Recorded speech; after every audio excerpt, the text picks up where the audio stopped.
예스티비 뉴스에서 아주 특별한 시간을 준비했습니다. 중소벤처기업과 소상공인을 위한 정책을 마련하는 중소벤처기업부 정책 담당자를 만나서 2018년 지원 정책 방향과 세부 지원 내용 등을 직접 들어볼 예정인데요. 첫 시간으로 중소벤처기업부 권대수 소상공인 정책관을 만나봤습니다.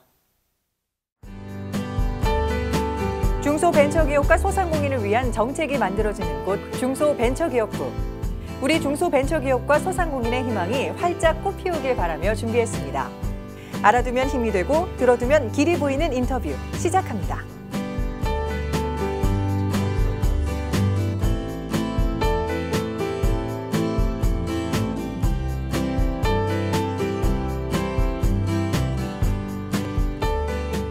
중소기업과 벤처, 소상공인의 정책을 총괄하는 중소벤처기업부 정책 담당자를 모시고 자세한 이야기 들어보는 시간 마련했습니다. 자, 오늘 도움 말씀에 중소벤처기업부 권대수 소상공인 정책관과 함께하겠습니다. 안녕하십니까? 네, 안녕하십니까? 네, 반갑습니다. 요즘 아주 바쁘시죠? 네, 바쁜 시간을 보내고 있습니다. 네, 홍종학 장관 취임 100일이 넘어서면서 바빴다는 이야기는 그만큼 일을 많이 했다라는 이야기일 것 같아요. 네, 지금까지 어떤 정책들이 있었고 또 앞으로 어떤 정책들을 마련 중이신지 설명 부탁드립니다. 네. 홍종학 중소벤처기업부 장관님이 취임하시고 나서 제일 먼저 하신 일이 소상공인 단체와의 간담회를 먼저 개최를 하셨습니다. 간담회에서는 최저임금 인상으로 인한 다양한 업계 어려움과 건의사항이 많이 수렴되었습니다.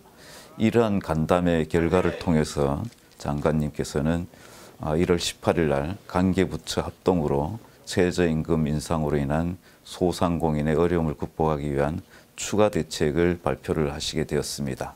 추가 대책의 주요 내용은 소상공인의 경영 안정을 지원하기 위한 2.4조 원 규모의 특별 경영 안정자금 지원을 발표하게 된 것입니다. 네. 세부적인 내용은 1조 원 규모의 특례 보증을 신설하고 기업은행을 통한 1조 원의 초저금리 자금 대출 지원 사업 등이 있습니다. 네, 2조 원이 넘는 규모면 굉장히 큰 자금인데요. 그만큼 좀 전폭적인 지지를 하고 있다라고 봐도 되겠습니까? 네, 그렇습니다. 네, 요즘 소상공인들에게 가장 큰 이슈라고 하면 최저임금 인상일 거예요. 네. 그래서 우리 정부가 마련한 대책이 일자리 안정자금 아니겠습니까? 요게 제가 알기로는 3월 초까지 100만 명을 넘어섰다고 알고 있어요. 네.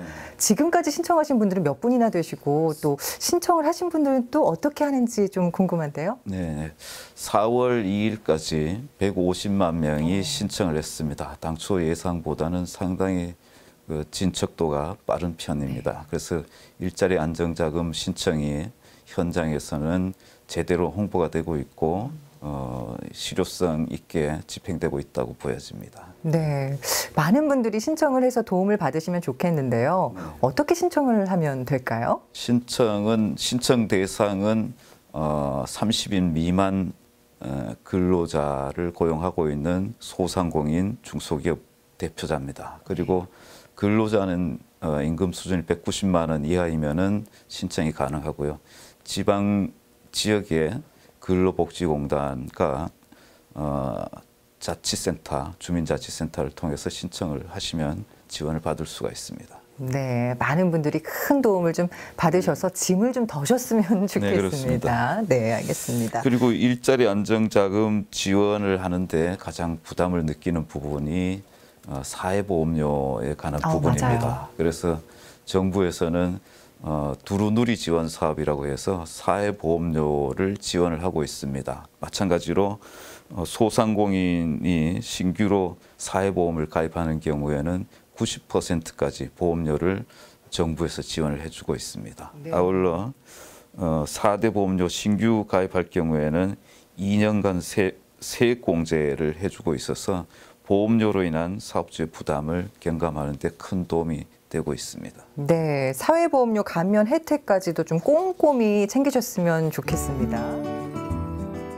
다음 시간에는 저렴한 정책자금 지원에 대해 들어보도록 하겠습니다.